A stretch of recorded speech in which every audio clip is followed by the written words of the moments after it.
안녕하세요. 영화당 시간입니다. 저는 이동준입니다.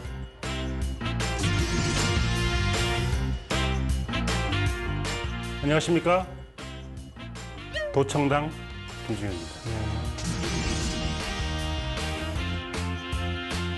도청이라는 게 불법적인 일일 수 있는데 네네. 이건 합법적으로 도청할 수 있는 게 뭘까? 도청이라는 건 상대방이 어떤 말을 하는지 너무 궁금한 거잖아요. 그래서 도청을 하는 건데 합법적인 도청이 저는 예술이라고 생각합니다. 예술을 통해서 다른 사람이 어떤 소리를 내고 어떤 이야기, 어떤 욕심이 있는지를 듣는 것, 소설이나 영화나 이런 것들이야말로 타인의 욕망을 볼 수 있다는 측면에서 일종의 도청의 한 측면이라고 생각이 들고요. 합법적인 도청이죠. 그러면서 저는 작가로서 도청을 하는 그런 역할을 하기도 한다는 생각이 들어서 도청당이라고 이름을 지어봤습니다. 네. 그럼 영화는 그렇게 얘기하면 또 도찰당이라고 말할 수도 있을 것 같아요. 그렇죠. 사람들이 뭘 하는지 네. 보고 싶어하는. 맞습니다. 네, 뭐 은유적으로 그런 말씀을 네. 해주셨고요. 오늘은 주제를 약간 좀 이렇게 좀 화끈하게 선언하듯이 뭔가 이렇게 좀 강렬한 풍미를 풍기면서 네. 이것이 스파이의 세계다 이렇게 한번. 영화 제목 떠오르네요. 네. This is Spy Night Tap. 네. 그렇죠. 네, 모큐멘터리로 굉장히 유명한 작품이죠. 자, 오늘은 이것이 스파이의 세계다라는 이런 주제를 잡았는데 말 그대로 이제 스파이의 세계를 제대로 보여주는 영화. 솔직하게 얘기하면 스파이가 어떻게 사는지 저희가 어떻게 알겠어요. 네. 그럼에도 불구하고 여러 가지 어떤 그런 상황들이나 또 이쪽에 정통한 사람들의 얘기나 또 영화가 보여주는 리얼리티나 이런 걸 보게 되면 와, 이런 거야말로 진짜 스파이의 세계구나 이렇게 생각을 하게 되죠. It takes a minnow to catch a barracuda to catch a shark. 자, 이 두 편의 영화들은 말 그대로 스파이를 일종의 직업으로 봤을 때 과연 스파이는 뭘 하는 사람들이고 그들이 어떻게 첩보를 하게 되고 이런 것들을 굉장히 흥미진진한 어떤 허구의 세계와 혹은 실제 사건에서 가져온 이야기 속에서 굉장히 흥미롭게 풀어내는 그런 두 편의 영화라는 말씀드릴 수가 있고요. 가장 유명한 스파이로 사람들이 생각하는 건 제임스 본드잖아요. 네, 이언 플러밍의 네. 그렇죠. 그리고 이제 최근 작품 중에서는 뭐 제이슨 본 시리즈를 생각하시는 분들도 있고 또 미션 임파서블 생각하실 수도 있는데 이런 가장 유명한 스파이 시리즈 영화의 공통점들은 대부분 액션하고 결합이 되어 있지 않습니까? 근데 실제 스파이가 이렇게 막 총을 막 어마어마하게 잘 쏘고 신무기 사용하고 갑자기 막 무슨 공중을 날아다니면서 무술을 하고 이러지는 않잖아요. 말 그대로 이제 이런 것들을 우리가 첩보 영화라고 말을 했을 때 스파이는 첩보를 하는 사람인데 첩보라는 건 말 그대로 몰래 남의 정보를 얻어내는 것이 첩보일 텐데 첩보를 하기 위해서 반드시 액션을 할 필요가 없는 거죠. 그런 의미에서 이 오늘의 두 편의 영화는 스파이 영화인데도 액션 영화가 아닌 실제 스파이 세계가 그러니까 네. 그런 영화들을 두 편을 갖고 왔습니다. 네, 저희가 오늘 1부고 나중에 2부 해주실 거죠? 네. 팅커 테일러 솔저 스파이를 안 뺄 할 수 수가 없잖아요. 없죠. 나중에 또 해주시길 바라면서 네. 스파이의 세계에서 한국의 경우와 외국의 경우를 비교해 볼 수 있는 좋은 기회이게 되는데 네. 한국의 이런 정치 상황을 생각해보고 분단된 국가로서 이런 첩보 영화가 드물다는 게 좀 그러니까요. 아이러니 이상한 일이긴 한데 네. 제가 생각했을 때 한국 첩보 영화 역사 속에서 공작은 굉장히 중요한 저도 위치를 그렇게. 자리 잡을 것 같습니다. 네, 그 장르적인 의미에서 분명히 그렇고요. 외국의 사례와 한국의 사례를 본다는 면에서도 흥미로울 거고 네. 평론가로서 저는 사실은 어떤 직업이 설정이 됐으면 그 직업의 세계가 사실적이고도 설득력 있게 잘 묘사되는 작품을 보면 기본적으로 신뢰가 가요. 네. 그런 의미에서도 이 두 편이 반짝반짝 빛나는 작품인 것 같습니다. 네, 제가 아까 도청당이라고 장난스럽게 이름을 붙여봤는데 작가의 삶과 스파이의 삶이 비슷한 점이 꽤 많습니다. 네네. 다른 사람의 이야기를 몰래 엿듣고 그 사람의 삶을 재구성한다는 측면에서 찾아보니까 스파이 출신의 작가였지만 스파이 활동도 많이 했던 작가들이 꽤 있더라고요. 많아요. 네. 존 르카레 말고도 많군요. 네, 그분들을 한번 제가 모셔봤습니다. 네, 보도록 하겠습니다. 네, 이번에 또 5명이나 그리는. 네. 독수리 오영재가 아니고 독서계 오영재라고 할 수 있을 만한 작가 5명을 뽑아봤는데 네. 다 스파이 출신이고요. 아, 그래요? 제일 유명한 존 르카레 네. 씨가 가운데 있어서 존 르카레 씨 말을 인용해 보자면 네. 작가라는 직업과 스파이라는 직업은 자신이 속한 집단을 먹이 삼아 때로는 은밀하게 정보를 빼내고 독자 또는 스파이 우두머리를 위해 그 정보를 글로 옮기는 일을 한다. 그래서 두 직업은 짐작컨대 상당히 외롭다. 네, 머스트 원트맨의 존터가 딱 이 케이스네요. 제가 왜 그렇게 필립 시모 호프먼에 빙의하는가 생각해봤더니 작가라는 직업의 외로움과 스파이라는 직업의 외로움이 약간 닮아 있는 부분이 있는 것 같습니다. 이 스파이가 왜 유독 영국에서 이렇게 활기를 피는가 생각을 해보면 16세기 때부터 프랑스와 영국의 그 전쟁 때문에 네. 그때부터 이제 상대방이 어떤 일을 하는지 너무 궁금해하니까 영국에서 스파이를 만들어가지고 프랑스가 하고 있는 일들을 계속 견제를 하기 위해서 만들어졌던 건데 그렇기 때문에 대부분의 유명한 스파이들은 영국 스파이들이 많잖아요. 일단 작가계의 시초는 크리스토프 말로라는 16세기 작가가 있는데 그분도 이제 유명한 작가이자 스파이였습니다. 그래서 그 계보가 쭉 있는데 가장 유명하신 분들은 아마 존 르카레가 있으실 거고 프레데릭 포사이스라고 이제 네. 제카르날이라고 유명한 또 소설을 쓰신 분이 영화되기도 있고요. 했죠. 네. 그리고 이안 랭카스터 플레밍, 이안 플레밍 씨가 있고요. 007이요. 네.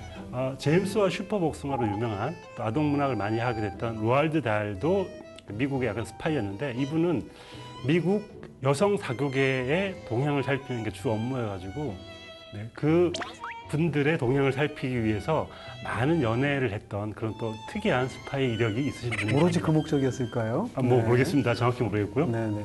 이 작가들이 왜 그렇게 스파이로 활동하는 걸 대놓고 공개적으로 얘기했는가 하면 스파이라는 직업 혹은 작업의 특성상 비밀을 많이 가지고 있잖아요. 그 비밀을 나는 공개할 수 있는 작가다라는 선점 효과 같은 거를 통해서 작가라는 직업의 명성을 높이기 위해서 스파이의 이력을 약간은 써온 게 아닌가라는 생각이 들기도 합니다. 그러면서 아마 제가 생각하기에 가장 유명한 작가 출신 스파이 혹은 스파이 출신 작가가 이 5명이 아닌가 싶어서 골라봤습니다. 네. 사실은 배우나 가수들 중에서도 이런 사례들이 있어요. 대표적으로 프랭크 시나트라 같은 네. 사람. 그 사람도 스파이로 활동을 했잖아요. 네. 아마도 이제 2차 세계대전 같은 게 워낙 큰 그런 네. 사건이다 보니까 제가 또 코온 형제 영화 다룰 때도 네. 네, 그런 비슷한 맞아요, 사례를 또 맞아요. 다루기도 했었죠. 그랬었죠. 네. 자, 이제 두 편의 영화로 본격적으로 네. 넘어가 보도록 하겠습니다. Our sources don't come to us. Hi, Annabelle. Good to see you. We find them. When they're ours, we direct them at bigger targets. It takes a minnow to catch a barracuda to catch a shark. They're moving. We have 3 hours to apprehend Abdullah and make him ours. Hello?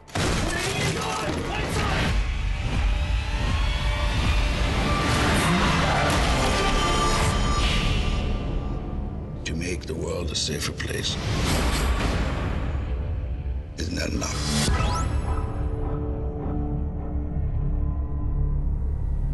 자, 먼저 모스트 원티드맨 이 작품 소개해드리겠습니다. 진짜 훌륭한 작품인데 의외로 많이 안 보셨어요. 이번 기회에 꼭 좀 보셨으면. 극장에서 보고 눈물이 펑펑 흘렸던 마지막 마지막 장면에서 장면. 네. 그 영화인데 이 감독이 좀 특이한 것 같아요. 안톤 콜빈이 만들었던 영화가 컨트롤과 라이프거든요. 예술가를 다룬 그 맞아요. 영화였어요. 그래서 연장해서 보면 어쩌면 스파이 역시 일종의 예술가로 보는 게 아닌가라는 생각이 들더라고요. 그렇게 볼 수 있겠네요. 어떻게 보면 어떤 한 인물의 어떤 내면과 처해진 상황과 이런 것들을 굉장히 잘 그려내는 그런 감독이 아닌가 싶은 생각이 있고요. 어쨌건 오늘 주제가 바로 그거니까 그 얘기 먼저 드린다면 이 영화야말로 이제 보다 보면 아, 스파이 세계는 저런 거구나. 사실 007 같은 게 아니구나라는 걸 명확하게 알려주는 작품이고요. 네. 이 영화에서 가장 인상적인 스파이의 활동을 제가 볼 때 어떤 거였냐면 움직임 같은 거였는데 스파이가 너무 느리게 움직입니다. 천천히 걷고요. 영화 속에서 이제 주인공을 필립 시모 호프먼이 맡고 있는 곤터라는 사람인데 이 사람은 진짜 백전노장인 스파이지 않습니까? 영화 속에서 뛰는 건 한 번밖에 없습니다. 그리고 영화 속에서 화도 안 내요. 내내 가라앉아 있고 딱 한 번 마지막 장면에서 화를 냅니다. 그러니까 이럴 정도로 우리가 사실 이제 프로페셔널하고 아마추어로 생각할 때 제가 항상 떠오르는 건 뭔가 하면 프로들은 프로 세계에서 모든 프로들이 갖고 있는 이상한 냉담함이 있어요. 네. 왜냐하면 그 일을 계속 반복해서 하다 보니까 물론 거기서 이제 따뜻한 인간미가 있는 사람도 있고 아닌 사람도 있겠지만 그런 걸 떠나서 그 일을 수백 번, 수천 번, 수만 번 한 사람이 갖고 있는 굉장히 기계적이면서 냉담한 어떤 그런 제스처들이 있는데 이 영화는 그런 걸 일단 너무 잘 보여주고 있다. 네. 이 영화에서 제가 흥미롭게 봤던 지점이 네. 있는데요. 도청 장치를 설치한 장면이 있습니다. 근데 다른 영화들 보면 도청 장치 설치할 때 굉장히 긴박감을 주잖아요. 스릴 넘치게. 여긴 그런 게 있어요. 왜냐하면 이들에게는 일상이에요.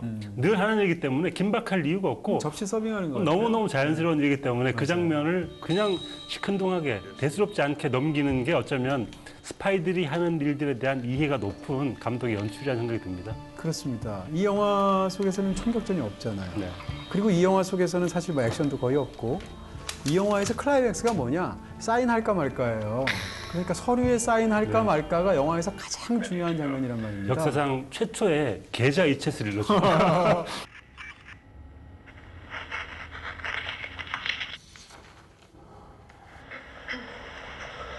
어떻게 생각하면 스토리만 들어서 이게 뭐가 재밌을까 싶은데 사실은 진입 장벽도 약간 있잖아요. 네. 존 르카레의 소설을 영화화한 작품들이 대부분이 그렇듯이 재미를 느끼기 위해서는 30분 동안 이게 무슨 얘기인지 어떻게 전체적인 그림이 그려지는지 헷갈리는 부분이 있는데 어느 그 이상 들어가게 되면 장면 장면 하나마다 긴박감이 넘치면서 네. 굉장히 흥미진진하게 잘 짜여진 네. 그런 작품이죠. 일단 존 르카레 소설 특유의 뭐 느낌이 이 영화에 당연히 들어가 있고요. 저는 이 영화 보면서 네. 리틀 드러머걸이 많이 떠오르더라고요. 그렇죠. 왜냐하면 기본적인 설정이 비슷하고 작가가 같은 데다가 리틀 드러머걸도 스파이가 아니었던 한 여자가 연기를 하면서 연기인지 스파이인지 모르는 그 경계를 무너뜨리는 이야기라고 생각한다면 여기서도 레이첼 맥아담스가 연기하고 있는 애네벨 리히터라는 사람이 처음에는 뭔가 연기를 통해서 이 사람이 가지고 있는 정체성을 무너지게 만드는데 그 순간 자체가 어쩌면 이 영화의 하이라이트가 아닌가라는 생각이 들더라고요. 그렇습니다. 사실 이제 우리가 스파이 얘기를 하면서 그 주제를 말을 했지만 또 하나는 이제 할 수밖에 없는 그 필립 시모 호프만에 관한 얘기를 해야 될 것 같습니다. 이 영화가 말 그대로 개봉된 필립 시모 호프만의 마지막 작품은 아니에요. 그 위에도 뭐 가스포켓 같은 작품도 있었고 또 헝거 게임 같은 작품도 있었지 않습니까? 근데 제 마음속의 유작은 이 작품으로 저는 기억하고 그렇죠. 싶고 네. 더군다나 마지막 장면이 주는 장면 때문에 이 영화를 보다 보면 필립 시모 호프만이라는 어떤 위대한 배우의 걸출한 퇴장사 같은 굉장히 마음 아픈 퇴장사 같은 느낌이 있고요. 네. 일단 이 필립 시모 호프만이라는 이 대배우가 극중에서 연기를 하는 걸 보면 저는 불도저 같고 태산 같다는 생각이 들어요. 이 캐릭터는 세상에서 어떤 일이 일어나도 절대 놀랄 것 같지 않고 천천히 정확하게 항상 움직이죠. 또 한 가지는 뭔가 하면 아까 잠깐 인용해 주셨던 바로 그 존 르카레 인용구처럼 이 사람이 너무 외로운 사람이라는 겁니다. 극 중에서 보면 이 사람으로부터 굉장히 피로감 같은 게 느껴지는데 첫 장면이 그걸 너무 잘 보여줘요. 처음 장면에서 보여주는 것이 뭔가 이 사람의 손부터 보여주지 않습니까? 근데 그 손이 뭘 하냐면 술잔에 술을 따르고 있거든요. 근데 지금 이 사람은 굉장히 중요한 역할을 하고 있어요. 누군가에게 전화를 걸어서 그 사람을 이렇게 마음속으로 격려를 하면서 본인이 원하는 대로 끌어내기 위해 설득을 하고 있는데 술을 계속 먹고 있고 또 블라인드가 쳐져 있고 방은 굉장히 어둡고 그러면서 이제 행동하고 있다는 것이죠. 그런 면에서 이 필립 시모 호프만이 극 중에서 역할을 보다 보면 뭐라고 그럴까 일에 있어서는 더 이상 프로페셔널이 없어요. 그렇지만 자기와 자기의 몸과 자기의 삶에 대해서는 더 이상 방기하지 못할 정도로 마구 내버려두는 측면이 있단 말입니다. 이 두 가지가 결합돼서 굉장히 슬프게 보이는데 네. 흥미롭기도 하고 안타깝기도 한 것은 이 영화를 찍을 무렵에 어떻게 보면 필립 시모 호프만은 그 당시에 몰랐겠지만 마지막 나날이 결국 됐지 않습니까? 네. 근데 이 영화를 찍었던 안톤 코르빈이 실제 필립 시모 호프만이 그랬단 말이에요. 연기에 관해서는 정말 군터 같았는데 사람이 자기 스스로를 너무 돌보지 않았다라는 말을 했는데 그렇게 생각하면 더더욱 그 캐릭터와 배우가 겹쳐져서 요절을 한 배우니까 네. 굉장히 안타깝게 느껴지죠. 사실 이제 필립 시모 호프만을 중심으로 말씀을 드려서 그렇지 영화 속에 있는 인물들이 거의 다 어떤 굉장히 중요한 딜레마 속에 놓여 있고 다 중간 지점에 놓여 있는 사람들이라고 말할 수 있습니다. 네. 그리고 또 이 사람들은 대부분 다 실패한 경험이 있고 그리고 이 사람들은 또 전부 다 회의주의자라는 공통점이 있어요. 그리고 너무 착하지도 않고 반면에 너무 악하지도 않고 중간적인 어떤 존재들이라서 이 각각의 인물들이 어떤 선택을 할지가 사실은 굉장히 흥미진진하게 이야기가 풀려간다고 말할 수 있을 것 같고요. I wasn't sure you'd come. I want to make one thing clear. So Hamburg is a punishment? Depends on whether you like Hamburg. 예전에 첩보 활동을 했을 때는 사실은 상대와 이쪽이 정확하게 명확하게 보였고 네. 대부분 두 나라 사이에서 어떤 일이 벌어지기도 하고 이런 경우가 많았는데 예를 들면 냉전시대가 대표적이었겠죠. 이 영화의 상황은 그렇지가 않습니다. 함부르크가 무대인 것도 뭐 9.11 그 테러범들의 주범들이 사실은 그 모의 자체를 함부르크에서 했지 않습니까? 네. 그래서 국제 첩보 무대에서도 굉장히 중요한 지역이기도 하고 또 한 가지는 함부르크에서 모이다 보니까 이제 그 국가 기관의 입장이 있을 것이고 또 그 기관의 어떤 그 브랜치로서의 군터가 자기가 수장 역할을 하는 또 조직이 있고 거기다가 미국 쪽에 또 정보기관도 있게 되고 뭐 러시아도 있고 체첸도 있고 굉장히 많은 복잡한 상황들이 있지 않습니까? 근데 영화 속에 펼쳐지는 그 상황들 속에서 인물들은 이 사람을 믿을 수도 없고 안 믿을 수도 없는 상황 속에서 적인 줄 알았는데 동지가 되거나 오히려 반대가 되거나 이런 걸 통해서 이야기들이 굉장히 많이 서로 뒤채게 되죠. 네. 그런 흥미진진한 부분들이 굉장히 많습니다.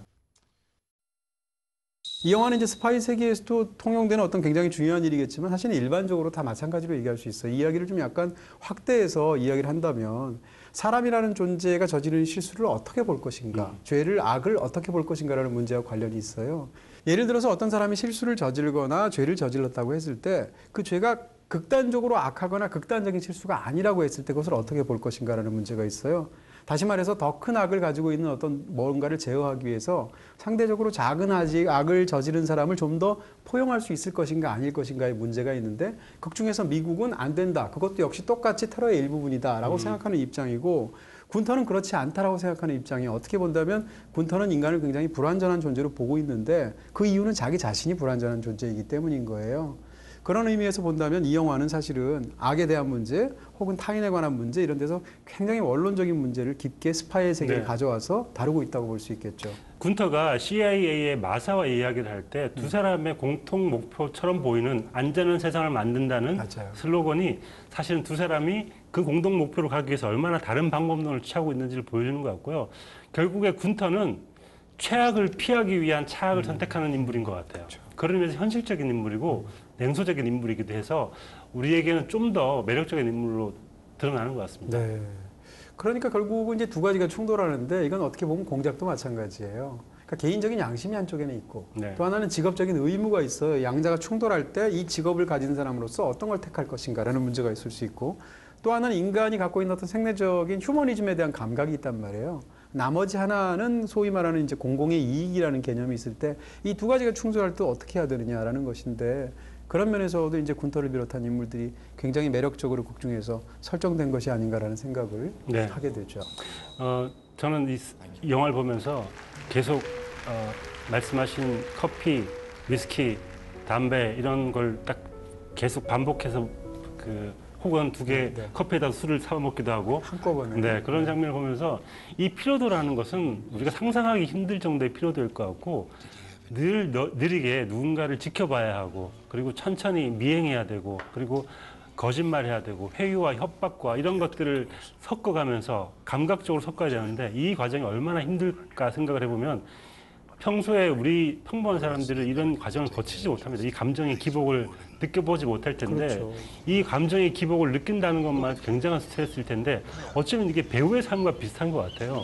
배우의 삶이라는 게 저도 겪어보진 못했지만 새로운 사람이 돼가지고 뭔가 누군가의 거짓말을 대신하기도 하고 새로운 삶을 누군가의 다른 삶을 대신 살아본다는 의미에서 되게 비슷한 것 같아서 그 두 개의 피로도가 어쩌면 필립 시모 호프만의 두 개의 피로도가 아닌가라는 생각이 들기도 합니다. 영화가 기본적으로 아주 전공법의 방법을 사용하고 있고 연기들도 다들 뭐라고 그럴까요? 이렇게 튀는 연기를 전혀 하지 않고 아주 신중하게 역할에 맞게 해서 네. 필립 시모 호프만뿐만 아니라 나머지 레이첼 맥어덤스도 굉장히 연기가 네. 좋고요. 그리고 이제 나머지 배우들도 굉장히 훌륭한데 이 영화는 또 군데군데 보면 또 디테일도 굉장히 인상적인 부분들이 있어요. 저는 대표적으로 이제 이사라는 인물이 네. 극 중에서 이제 굉장히 중요하게 나오는데 이사라는 인물은 과거에 부모님과 관련돼서 굉장히 끔찍한 비극을 기억하고 있는 사람이란 말이에요. 근데 이 사람도 이전에 테러를 했단 말이에요. 근데 지금 다른 어떤 행동을 하려고 하고 있는데 이 사람을 이제 은신처에 두는 과정에서 레이첼 맥아담스랑 두세 장면이 나오는데 굉장히 뭉클해요. 이사는 감옥에 있다 풀려난 사람이지 않습니까? 근데 이번에 은신처에 두고 그 사람에게 열쇠를 주면서 뭐라고 얘기하나 하면 It is not a prison. 그 얘기를 들을 때 그 열쇠를 받으면서 살짝 상대의 손을 이렇게 터치를 하는 부분이 있습니다. 네.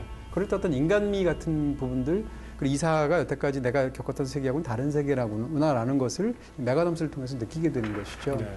그리고 또 뒤에 가게 되면 어머니가 어떻게 됐는지에 대한 끔찍한 비극에 관한 얘기를 레이첼 맥아덤스랑 하는데 본인 스스로 막 북받쳐가지고 상대를 이제 포옹을 하면서 그로부터 위로를 받게 됩니다. 근데 그 직후에 그런 자신을 스스로 경계하면서 차갑게 그만 떠나라고 얘기하는 그런 장면이 있거든요.